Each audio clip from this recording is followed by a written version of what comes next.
Assalamualaikum warahmatullahi wabarakatuh. Halo semuanya, perkenalkan nama saya Dina Oktavia dengan NIM 8603311089 Prodi PGSD. Di sini saya akan membuat video tutorial tugas 3 mata kuliah Filsafat Ilmu, yaitu Filsafat Ilmu dan Kontemporer Pendidikan Nasional dengan topik pilar-pilar pendidikan dan relevansinya di era digital. Selamat menyaksikan. Untuk soal yang pertama yaitu makna pilar dalam konteks pendidikan sebagai dasar atau tiang penguat sistem pendidikan. Makna pilar pendidikan adalah layaknya sebuah gedung megah yang tinggi tidak akan pernah berdiri tegak tanpa adanya pondasi. Sistem pendidikan membutuhkan pondasi yang kuat. Pilar inilah yang menjaga arah pendidikan agar tidak runtuh diterjang arus zaman perubahan. Untuk soal yang kedua yaitu prinsip dasar pendidikan menurut Ki Hajar Dewantara. Ing ngarso sung tuluda, ing matya mangun karso, tuturi handayani. Baiklah, di sini kita akan membahas ketiganya dari prinsip Ki Hajar Dewantara. Yang pertama, ingarso sung tuluda. Di depan memberi teladan. Guru harus menjadi role model utama bagi perilaku dan moral peserta didik. Lanjut, ing matya mangun karso, di tengah membangun semangat. Guru harus membersamai, membimbing, dan memfasilitasi ide-ide kreatif dari peserta didik kita. Dan yang terakhir, tuturi handayani, di belakang memberikan dorongan. Guru memberikan ruang yang aman bagi anak untuk mandiri dan berkembang. Lanjut untuk soal yang ketiga yaitu analisis relevansi dan tantangan penerapan prinsip tersebut dalam era digital, misalnya dalam pembelajaran daring, literasi digital, karakter peserta didik, dan peran guru.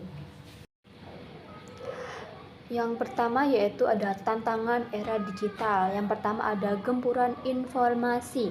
Siswa atau murid kita itu dapat mengakses informasi apapun melalui Google atau AI dalam hitungan detik. Yang kedua, pergeseran peran guru.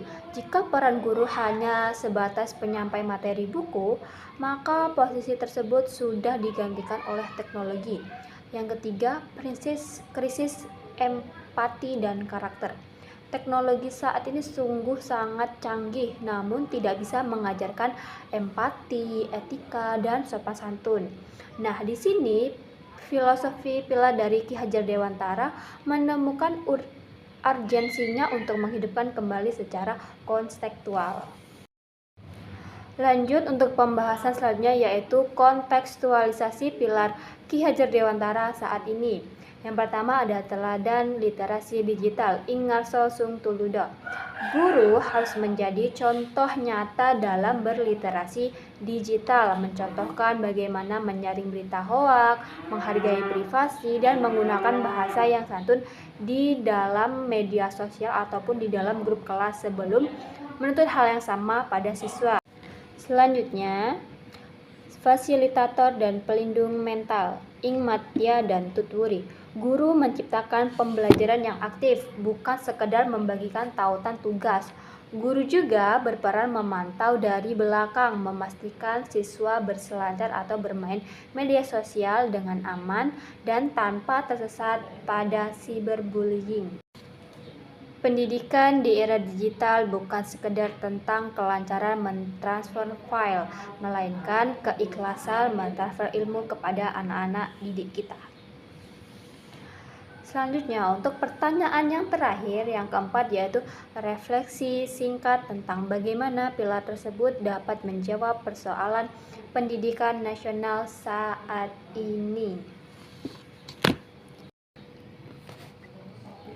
Refleksi dan masa depan. Isu pendidikan saat ini seperti krisis karakter, hilangnya sopan santun pada anak, mereka sering berkata kotor, yang tidak baik, bahkan sering mengabaikan perkataan kita sebagai guru, dan hilangnya fokus akibat terlalu sering atau terlalu banyak bermain HP atau gadget. yang sangat berlebihan dapat dijawab dan dikendalikan oleh pendidikan menurut Ki Hajar Dewantara. Yang pertama, teknologi adalah alat, bukan pengganti interaksi. Guru sebagai agen transformasi karakter. Guru harus mengajarkan karakter yang baik atau mencontohkan perilaku yang baik kepada siswa kita. Yang terakhir, pendidikan yang kokoh menyambut masa depan. Dengan adanya pendidikan yang kokoh ini dan kita bisa mentransfer ilmu kita atau mendidik mereka secara baik, akhlak perilakunya, maka pendidikan di masa depan akan menjadi cerah dan Indonesia akan maju. Mungkin cukup sekian video yang dapat saya buat. Saya ucapkan terima kasih kepada yang sudah menonton, dan mari kita jadikan teknologi sebagai jembatan, bukan dinding pemisah. Cukup sekian, saya akhiri. Wassalamualaikum warahmatullahi wabarakatuh.